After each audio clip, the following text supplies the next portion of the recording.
Hello everyone, this is NainaMD, Beverly Hills, Fusion of Science and Beauty. Welcome back to my show. And as you know, in anti-aging and regenerative medicine, there's always something new. And I wanted today to talk about the healing properties of henna.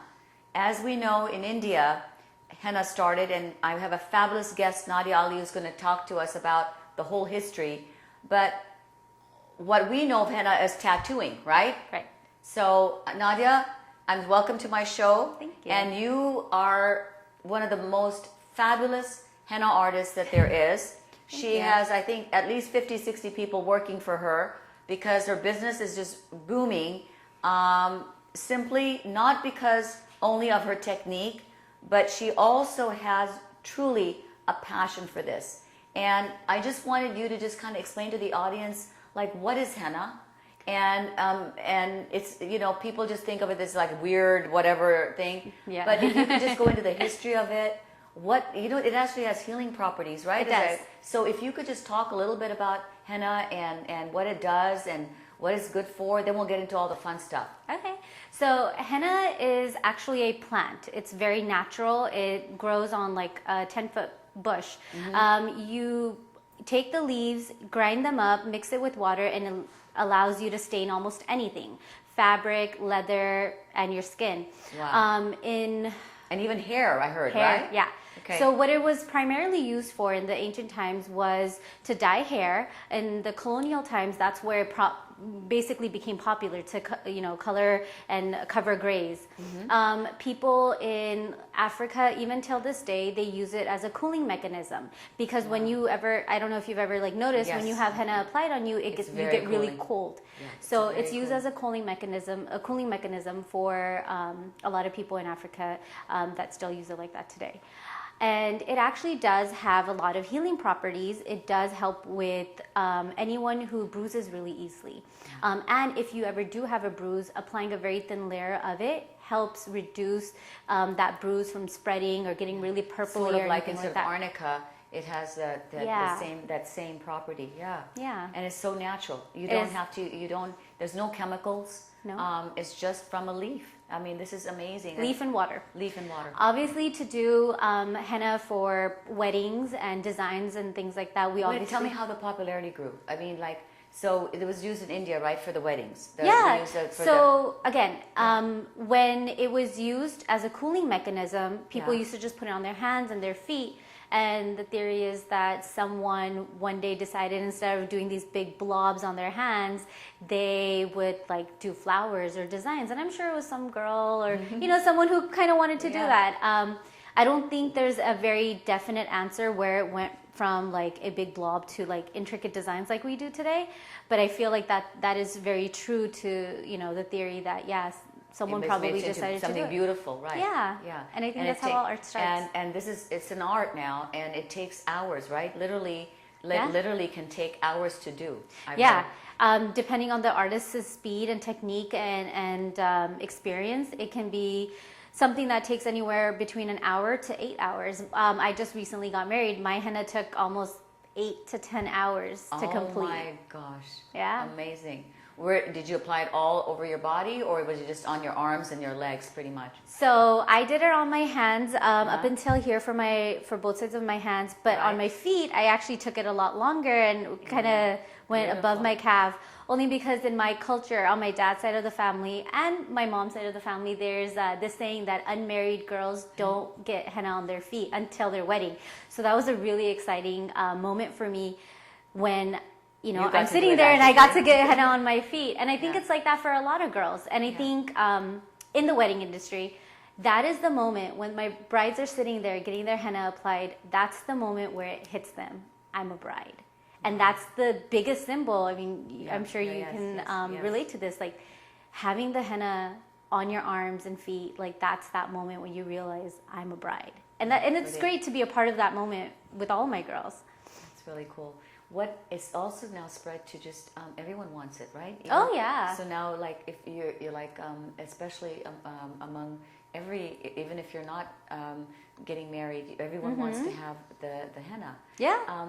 Is it the more the art? Do they find any benefits? Do they feel like And do they feel like sometimes that they ache less or anything? Like, have you heard anything on those lines, or it's just I'm just curious if anyone's heard about any of the healing benefits, or they feel really cool. Yeah, the cooling. Henna is very popular in the summer, and I think a lot of people just enjoy. I think for our, culture now, it's fun to be at the beach wearing, showing your arms and legs and stomach and your backs and having the art on you. It's something that you can have real nicely, and quickly it's not for the toxic. summer. And I think exactly. And this is the reason I really wanted to expose this to the audience, is because again, I'm always in search of toxin free. We're living in a very, very toxic environment. Our foods are loaded with toxins. We have, drugs. We have, our environment. Pretty much everything is putting an overload on our bodies. And whenever we can find things that are just more natural and non-toxic, I mean, it's great. And henna, I mean, can you show what it looks like? So this is one of the ways that henna can be used in a cone. This is what we call a cone. A lot of people also use bottles. But tell me about, some henna has chemicals in it. Yeah. Doesn't it? So explain that. Explain why. I mean, what's is it? Because is it to make it last longer? They're using that. Why are they using For it? two reasons. It's usually not to make it last longer. It's usually to make the color darker. So if you're getting good henna and if you're like mixing it with the right oils, it's going to give you a natural, beautiful, dark stain. It ultimately relies on the heat of your hands and the texture of your hands. But a lot of people use petroleum, gasoline, things like that to mix in the henna to give it a really dark stain. A lot of cones are called emergency cones. So it's a really quick alternative to, like, it's just, you put henna on and then within a couple of days it comes off. But for that day or two, you get that really, really strong color. A lot of people, for the black henna, they use PPD, which is the black hair color, and that will straight up burn your skin. I'm allergic to that. Oh my gosh, I'm allergic to PPD, yeah. so I know. So a lot of people will have breathing issues. So we have to be very careful then, really, what kind of henna. Yeah. And that's, wow, that's very important to know. You just can't say all henna is non-toxic. No. There's a lot of henna where the byproducts. Yeah. So it's not the henna itself, but it's the henna's byproducts that are added that it can be very, very toxic. Yeah. Wow. In our henna, we use water and we use eucalyptus oil. And that's just it. It's really clean, really Why simple. did you choose eucalyptus oil over any other oils? A lot of people are not allergic to it. The smell is really, really nice and relaxing. I'm working with the bride and she's like very, in a stressful situation. So I've done experiments with like lavender oils and like citrus oils and whatnot. So I have a whole kit. The eucalyptus oil is in the henna cone itself, and then I have a little aftercare spray, which is citrus. Essential oils where you can, they can give different effects for different things. Yes, and then I have chamomile and lavender in the aftercare balm. So my brides get a little bit of everything when they, use our henna. That's really, really cool. So this is a cone, then and then you can. So you just start applying it with the cone. Is that right? You just start. Wow. Yeah. So you just press down, and the paste just comes out. Wow. So that's how you control, because a lot of times you have to control. It's so intricate, right? Yeah. Mm-hmm. That's really cool. And and this is your packaging. You're totally. Yeah. We manufacture about 150 to 200 cones in a month. That's really cool. Yeah. And tell me a little bit about when you do the henna. Is there a certain way? Is there a certain symbolic? Like, do you start in a certain place, or it's just whatever? Everyone has their own different way of doing it. I've seen other henna artists who will start on the top and go all the way on the bottom. Explain your uniqueness. Yeah, explain your uniqueness in your technique. So the way I do it, I start with either the front or the back of the hands, and I start about halfway and kind of develop the design. I'm really particular about making sure everything is exactly the same on both hands. Not one hand is too much higher than the other. So I start at the same point on both. I kind of continue and finish the design. Then I go back and I do the toppers, because those can be a little bit more freestyled. Then I do the feet, which allows the palm of the hands to kind of dry a little bit. So then I do the feet, and then I do the back of the hands. So I kind of alternate between hands and feet. Some people like to do all the hands and then the feet first and then the hands. I like to do that because it allows the paste to dry. It allows me enough time to do aftercare, and it allows the stain to be its darkest potential. Okay. And what can, so in other words, it is possible to get a dark stain using natural, Oh, yeah. non-toxic. Oh, yeah. Non-toxic. Oh yeah, Because I've been told that no, you know, you can't get, then if you're using all natural, you're never going to be able to get the color. That's not true. The one thing that my grandmother taught me, and I've been using it all this time, get a pot of water to boil, put cloves in there. Just regular cloves in there, about 8 or so, in 2 cups of water. Let that steam, and the steam that comes out of that, just hover your hands over it. It will re-wet the henna, soften the paste, let it stay stuck onto your hand, and it will constantly, you know, give it a darker color. Wow. Because there's something in with cloves that allows the henna to synergize some sort of it energizes mechanism. Yeah, a lot of people use lemon or oranges because of the acidity. So yes, there's so many ways you can extend the life of the henna. How long does it actually last for? About 1 to 2 weeks. So it's a great. So let's just say, you know, you have people like, I'm very sensitive. I can't like you know, it's very difficult to get like I mean, I would never even think of putting, because I'd be like worried about what chemicals, right? Yeah.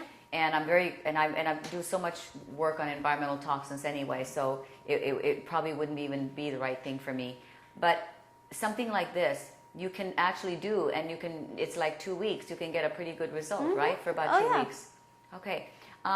What is the so the exact consistency is that you don't have to add, you just have to be, it can be just all natural henna and water, and then your whatever oil or whatever they pick for it. Yes. Okay, that's pretty amazing, because it's different from what I've experienced. Yeah. Yes. Yeah. I'm sure. Yeah. Just the oil itself. How did your passion start in this? My aunt ended up, she used to always do my henna as a little girl, and one time she came home from college and I had rearranged all of her makeup and stuff on her dresser, and she was really mad at me. So then she refused to do my henna. So the next day when I went to my grandmother's house, I decided to take her henna cones and her henna book, which I have not given back to her till this day. I was like 11 or 12 years old. And I did henna on myself and my mom and my grandmother and my aunts and whoever else was there. So then when she came home, she had no one to do henna on. And then from there, it was something that came so naturally and so easy. And I so much enjoyed replicating all of the designs and like coming up with new designs. And that's just how it started. It was something that was always there, an ability that I was always able to do. It's really cool. And then over time, how'd you start? And then the business grew over the last how many years for you? My business is going to be 7 years old. So it actually started, I was going to school for something completely different, and I got this random event to work on, and on the spot, like I made business cards, I came up with the company name. Within 6 months, I had a standing business. The company's name is called? Henna Dilse, which means yeah, henna from the heart. That's very appropriate for you, because if I've known you, it's all about passion for you for this. Yeah. And so that's how the business has grown. Yeah. And your website is? It's hennadilse.com. Look her up, you guys. She's one of the best in Beverly Hills and in Los Angeles. In fact, I think she's the only one that I know that does the most natural way of and non-toxic way of henna. It's just to educate you that whatever natural product you put can also have toxins in it. So you have to be really, really careful with what you're selecting. This has been NainaMD, Beverly Hills, Fusion of Science and Beauty. I will be back next week with another great and fabulous show.